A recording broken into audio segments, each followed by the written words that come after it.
ஜீவசமாதி. சித்தர்கள் உயிரோடு பல்லாயிரம் ஆண்டுகள் மண்ணுக்குள் புதைந்து கிடப்பார்கள் என்பதை தான் நாம் கேள்விப்பட்டிருக்கிறோம்.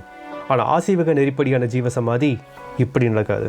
ஆசீவக சித்தர்கள் தியானத்தில் இருந்தபடியே தங்களுடைய உடலை காற்றிலேயே அப்படியே கரைத்து மறைந்து விடுவார்கள். இதுதான் ஆசீவக நெறியின்படி ஜீவசமாதி. கேட்க ஆச்சரியமா இருக்கா? இந்த காணொளியில் இந்தியாவுக்கு அருகில் இருக்கும் டிபெட் நாட்டில் இந்த நாள் வரையும் நிகழும் ஒரு அமானுட விஷயத்தை பற்றி பார்க்க போகிறோம். அதை தொடர்ந்து அவர்களுக்கும் ஆசீவகத்துக்கும் என்ன சம்பந்தம், சித்தர் கோரக்கர் கையில் உள்ள ரகசியம் என்ன, சித்தர்கள் தங்களுடைய உடலை கரைத்து மறைவதுதான் ஆசீவக நெறியின்படி ஜீவசமாதின்னு நான் எப்படி கண்டுபிடிச்சேன், எல்லாத்துக்கும் மேலே இந்த மர்மங்களை பற்றி மக்களுக்கு தெரிய விடாமல் எப்படி நம் எதிரிகள் இதை மூடி மறைக்கிறாங்க, இப்படி எல்லா கேள்விக்குமான பதில் இந்த காணொலியில் இருக்குது. ஆசீவகத்தை பற்றி அறிந்து கொள்ள நினைப்பவர்களுக்கு இது ரொம்ப ரொம்ப முக்கியமான காணொளி. ஆக முழுசாக பாருங்கள். வணக்கம், நீங்கள் பார்த்து கொண்டிருப்பது தமிழ் திறம். என் பெயர் ஆதவராம். தலைப்புக்கு போவோம்.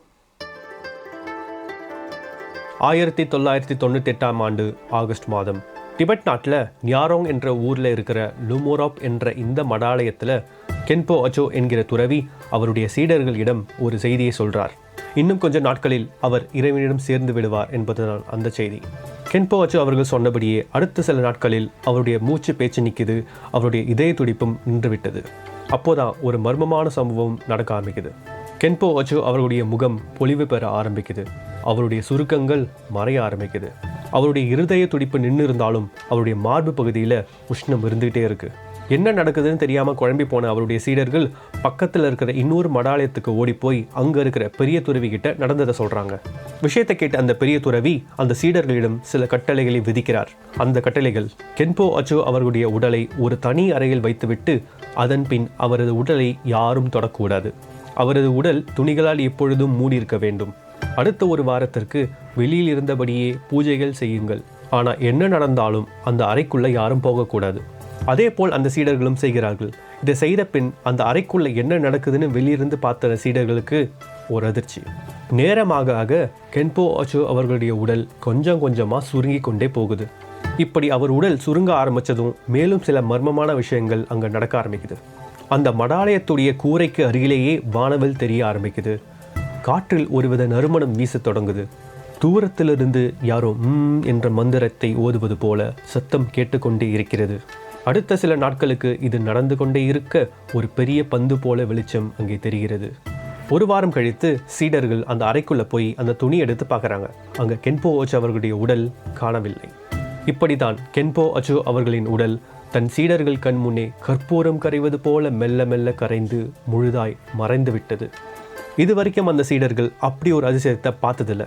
அதுக்கு காரணம் அவர்களுடைய அந்த மடாலயத்தில் பின்பற்றி வந்தது நிங்மா என்கின்ற ஒரு திபெத்திய பௌத்த பாரம்பரியம். இது வஜ்ராயணம் என சொல்லக்கூடிய ஒரு பெரிய பௌத்த பாரம்பரியத்தின் ஒரு உட்பிரிவு. ஆனால் கென்போ அச்சோ அவர்கள் நிங்மா பின்பற்றும் துறவியாக இருந்தாலும் மற்றவர்கள் செய்யாத ஒரு விஷயத்தை அவர் செஞ்சு வந்தார். அதுதான் ஜோக்சன் என்கிற ஒரு பயிற்சி. இந்த ஜோக்சன் பயிற்சியை செய்ததன் விளைவாகத்தான் கென்போ அச்சோ அவர்கள் இப்படி ஒரு அபார சக்தியை பெற்றார். ஜோக்சன் என்ற பெயருக்கு மகா பரிபூரணம் என்று பொருள். இதற்கு ஆதி யோகா என்கின்ற இன்னொரு பேரும் இருக்கு. கென்போ அச்சோ அவர்கள் இப்படி காற்றில் கரைந்த விஷயம் ஊர் முழுக்க பரவுது. அந்த ஜோக்சன் பயிற்சி முறைகளை கற்றுக்கொள்ள பல மடாலயத்தில் இருக்கும் துறவிகள் எல்லாரும் வந்து கென்போ அச்சோ அவர்களின் சீடர்களிடம் இதை கற்றுக்கொண்டு போகிறார்கள். அதன் விளைவு டிபெட் நாட்டில் உள்ள மடாலயங்கள் பலவற்றிலும் அதிசயம் நடக்க ஆரம்பிக்குது. சில துறவிகள் அவங்களுக்கு கிடைச்ச அபார சக்தியை பல பேர் கண் முன்னாடி நிரூபித்து காட்டுறாங்க. பார்வையாளர்கள் அந்த துறவிகளை புகைப்படம் எடுத்து பார்த்தா அந்த புகைப்படத்தில் அந்த துறவி மறைஞ்சிருக்கிற மாதிரி தெரியுது. பல துறவிகளும் இறந்த பின் அவர்களுடைய உடல் காற்றில் கரைய ஆரம்பிக்குது. ஆனால் கென்போ அச்சோ அவர்களைப் போல முழுதாய் கரையாமல் சில பேருடைய உடல் ஒரு சிறு கை குழந்தை உருவம் போல சுருங்கி அதோடு நிற்குது. அந்த துறவிகளோட உடலை முறையாக வைக்கவில்லை என்றால் இப்படி கரைவது தடைப்பட்டும் போகிறது. இந்த விஷயத்தை கேள்விப்பட்ட ஃபாதர் பிரான்சிஸ் வி டிசோ அவர்கள் அந்த அதிசயங்கள் எப்படி சாத்தியம் என்று கண்டுபிடிக்க டிபெட்டுக்கு அவருடைய குழுவோடு போகிறார். அங்கே புத்த துறவிகளோட சில மாதம் தங்கியிருந்து விசாரிக்கும் போது இந்த ஜோக்சன் பயிற்சியானது மற்ற பௌத்த பயிற்சிகளை விட ரொம்ப மேம்பட்ட பயிற்சின்னு கற்றுக்கிறார். ஆனாலும் பெரும்பான்மையான பௌத்தர்கள் அந்த ஜோக்சன் பயிற்சியை செய்யவும் மாட்டாங்க, அதன் கோட்பாடுகளை ஏற்றுக்கொள்ளவும் மாட்டாங்க. அதற்கு காரணம் அந்த ஜோக்சன் பயிற்சியானது உண்மையிலேயே பௌத்தமே கிடையாது. அது திபெத் நாட்டுக்கும் சொந்தம் கிடையாது. இந்த ஜோக்சன் பயிற்சியை முதலில் திபெத்திய பௌத்தத்திற்கு இடைச்சர்களாக கொண்டு வந்தது பத்மசாம்பவா அல்லது குரு ரின்போச்சே என்கிற 9ஆம் நூற்றாண்டு வாழ்ந்த ஒரு புத்த துறவி என்று ஃபாதர் பிரான்சிஸ் கத்துக்கிறார். குரு பத்மசாம்பவா அவர்கள் பறக்கும் சக்தியை உடையவராக இருந்திருக்கிறார். அது மட்டுமல்ல, இவருடைய வழித்தோன்றலில் பிற்காலத்தில் வந்த புத்த துறவிகள் இவரைப் போலவே அமானுட சக்தி உடையவர்களாக இருந்திருக்கிறார்கள். இப்படி பல விஷயங்களை கற்றுக்கிட்ட ஃபாதர் பிரான்சிஸ் அவர்கள் இதை மேற்கத்திய உலகத்துக்கு போய் சொல்லி பிரபலப்படுத்துகிறார்.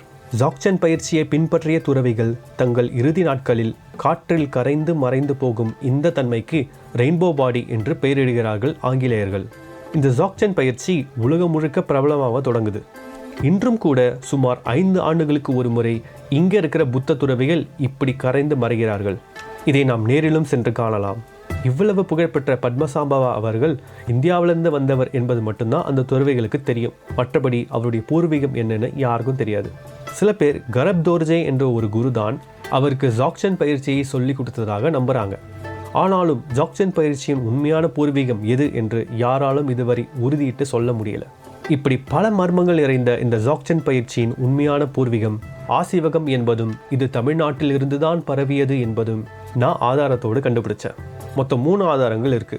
அதில் 2வது ஆதாரம் தான் ரொம்ப முக்கியமான ஆதாரம். சரி, இப்போ முதல் ஆதாரத்திலிருந்து ஆரம்பிப்போம். ஜாக்சன் பயிற்சியின் சின்னம். பத்மசாம்பவா அவர்கள் ஜாக்சன் பயிற்சியை அவர் சீடர்களிடம் சொல்லிக் கொடுக்கும்போது ஒரு சின்னத்தை வரைஞ்சி இந்த சின்னத்தை மனதில் வைத்துக்கொண்டு இந்த பயிற்சியை செய்யுங்கள் அப்படின்னு கட்டளையிட்டார். அந்த சின்னம் ரொம்ப முக்கியமான சின்னம் அப்படின்னு சொல்லியிருந்தார்.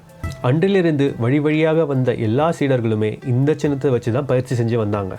பிற்காலத்தில் இதே சின்னமே ஜாக்சன் பயிற்சியின் சின்னமாகவும் மாறுது. அந்த சின்னம் இதுதான். இந்த சின்னத்தின் நடுவில் ஆ என்று திபெத்திய எழுத்தில் எழுதியிருக்கு. அதை சுற்றி பல வண்ணங்கள் காணப்படுகிறது. இந்த வண்ணங்கள் எல்லாம் உண்மையில் ஆசிவக வண்ணங்கள். ஆசிவகத்தில் மொத்தம் 7 வண்ணங்கள் இருக்கு. இது ஆசிவக மாணவர்களின் 7 படிநிலைகளை குறிக்கும். கருப்பில் இருந்து ஆரம்பித்து வெள்ளை வரைக்கும் 6 வண்ணங்கள். 7வது வண்ணம் நீர்வண்ணம், அதாவது டிரான்ஸ்பரன்சி.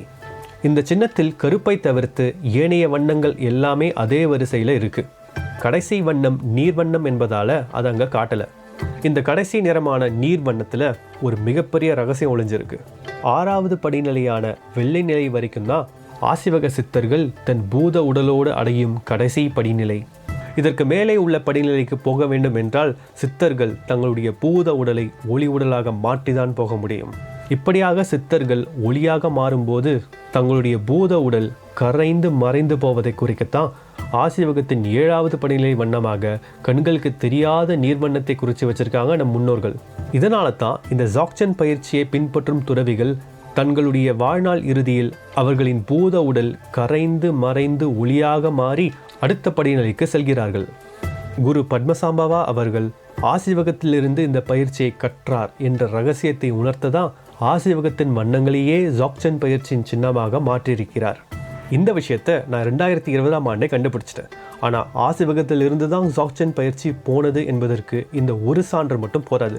இந்த முதல் ஆதாரத்தை மிஞ்சும் வகையில் எனக்கு 2வது முக்கியமான ஆதாரம் ஒன்று பின்பு ஒரு நாள் கிடைச்சது.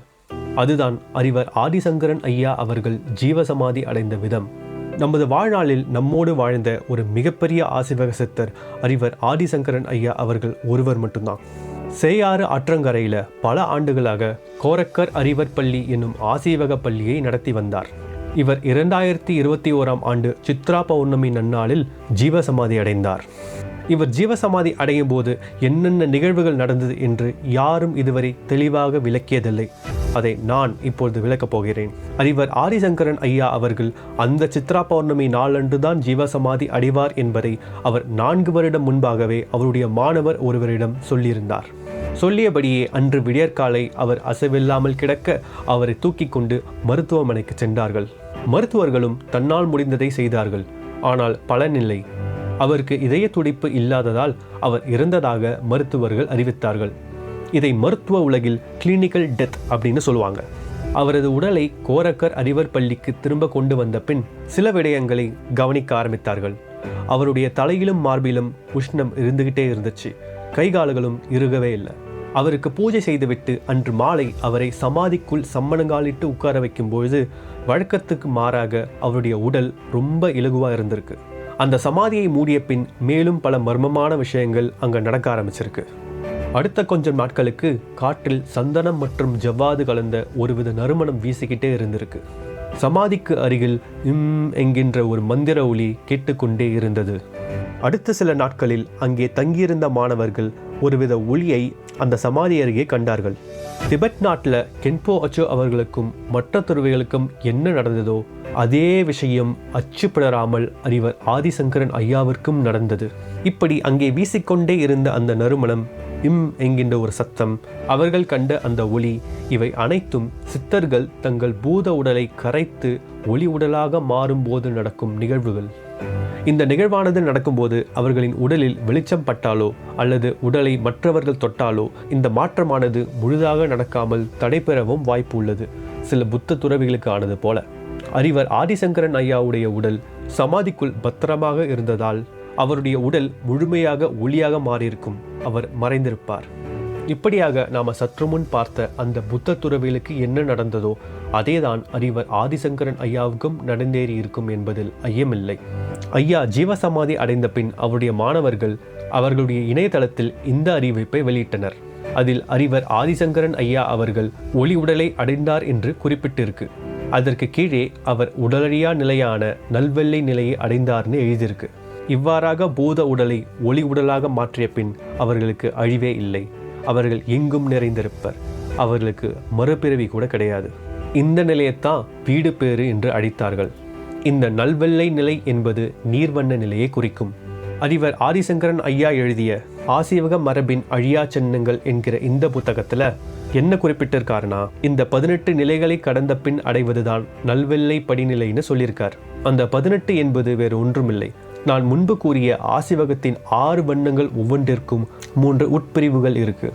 ஆக 6 3 மொத்தம் 18 நிலைகள்.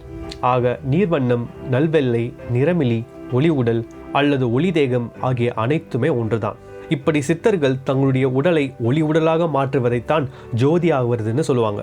இந்த ரகசியத்தை தான் லூசி என்ற ஆங்கில திரைப்படத்தில் மறைமுகமாக காட்டியிருப்பார்கள்.